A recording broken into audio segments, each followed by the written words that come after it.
कि जब कृषि मंत्री संसद में कहते हैं कि इतनी बार यूनियन से बात हुई, विपक्ष के नेताओं का भाषण हुआ, किसी ने बताया नहीं कि इस कानून में काला क्या है, सिर्फ कहते हैं कानून काला है। उसी को प्रधानमंत्री ने भी संसद में आगे बढ़ाया, कंटेंट और इंटेंट की बात की कि आंदोलन कैसे हो रहा है, क्या हो रहा है, इस पर बात कर रहे हैं, इसमें कमी क्या है नहीं बता रहे। तो मैं चाहूंगा हमारे यूट्यूब के दर्शक, किसान और बाकी जो लोग हैं वो समझें कि आप कैसे कहते हैं कि कानून में काला क्या है, कृषि मंत्री और प्रधानमंत्री का क्या जवाब देते हैं। देखिए, ये बात बहुत विस्तार से होगी। खेतीबाड़ी मंत्री से बोलते हैं जो काला कानून क्या है, क्या कैसे है ये काला। हमने उनको बता दिया कि इसमें सब कुछ काला है। देखिए, पहला एक्ट है अपना जरूरी वस्ता एक्ट 1955। वो पहले का कानून बना हुआ, उसमें ये लोगों ने अमेंडमेंट किया। अमेंडमेंट क्या किया, सबसे खतरनाक बात, उस अमेंडमेंट में लोगों ने बन दिया कि कोई भी व्यापारी जितना मर्जी माल खरीद कर जमा रख सकता है, उसको कानूनी तौर पर कोई रोक नहीं दी, लिमिट हटा दी। इसका मतलब ये जखीरेदारी को छूट दे दी, जमाखोरी को छूट दे दी, ब्लैकमेलिंग होगी, टेम्परेरी शॉर्ट होगी।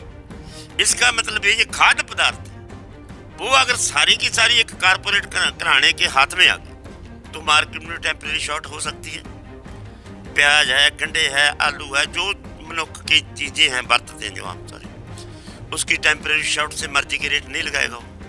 लेकिन उसमें एक चोर मोरी रख लिया सरकार कि जे कानून इमरजेंसी हालत में सरकार के कंट्रोल ऑर्डर हाथ में होगा। कंट्रोल ऑर्डर सरकार के हाथ में, वो कौन सी हालत है, सोका, जंग, सुनामी, ऐसी कोई हालत बनती है, तब या उसकी कुछ परसेंटेज बताई है कि महंगाई की परसेंटेज कितनी बढ़ जाएगी, कितनी बढ़ जाएगी। लेकिन ये तो सरकार के हाथ में है ना, सूखा डिक्लेयर करना है कि नहीं करना, इमरजेंसी डिक्लेयर करनी है कि नहीं करनी। सरकार और कारपोरेट एक साथ खाते हैं, एक साथ बैठते हैं, उनके लिए सारा कुछ कर रहे हैं, तो उनकी बात क्यों करें। इसलिए हमारा मानना है इसमें जरूरी वस्तें जो वो सारी की सारी जरूरी वस्तें बड़े साम्राज्य लोगों के पास रहेंगी।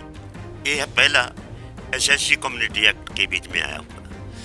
दूसरा है मंडी का कानून, एएमसी एक्ट, एपीएमसी एक्ट। हाँ जी, कभी भी किसी जथेबंदी ने कभी भी ये मांग की हो कि हमारी सरकारी मंडी को बंद करके प्राइवेट मंडी ले आओ, हमारी जरूरत है, हमने नहीं। ये लोग लिखते हैं ट्रेड एंड एग्रीकल्चर, इनको हम आजाद करते हैं।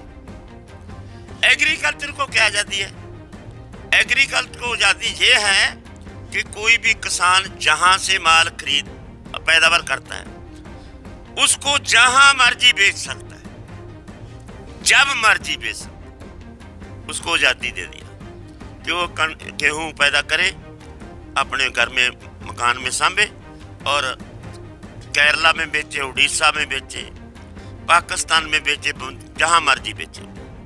ये छूट दे दी, आजाद कर दिया वो। ये किसान की जाती है।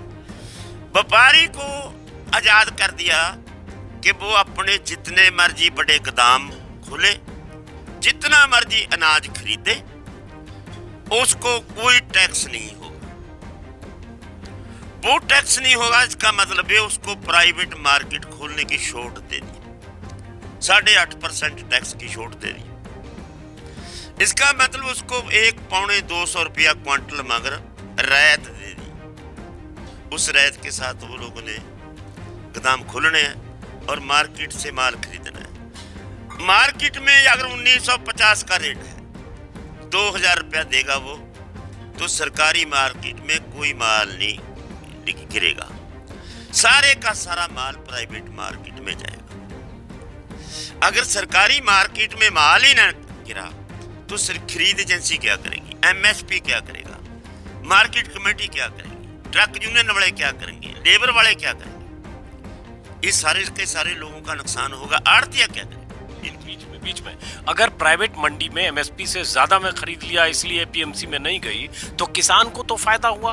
बिल्कुल ऐसे होता है। शुरू में ये मीठा जहर तो इसी को बोलते हैं। शुरू में किसान को फायदा होगा, ये मीठा जहर है, लालच देना है पहले।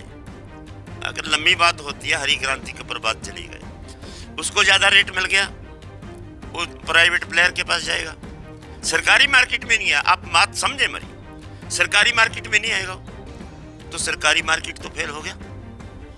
जब सरकारी मार्केट ही फेल हो गया, सरकारी मार्केट में अनाज ही ना आया, सरकारी मार्केट में खरीद एजेंसी ना आई, तो एमएसपी का कोई अर्थ रह गया? आपसे पूछते हैं हम। एमएसपी का कोई मतलब नहीं। गोदामों में माल नहीं जाएगा, सरकारी गोदाम भी खाली, मार्केट कमेटी भी खाली, आड़तिया भी खाली, ट्रेड यूनियन, ट्रक यूनियन वाले भी खाली, लेबर वाले भी, इनको कोई कमाई, ये बेरोजगार हो जाएंगे सारे के सारे। और उधर क्या होगा?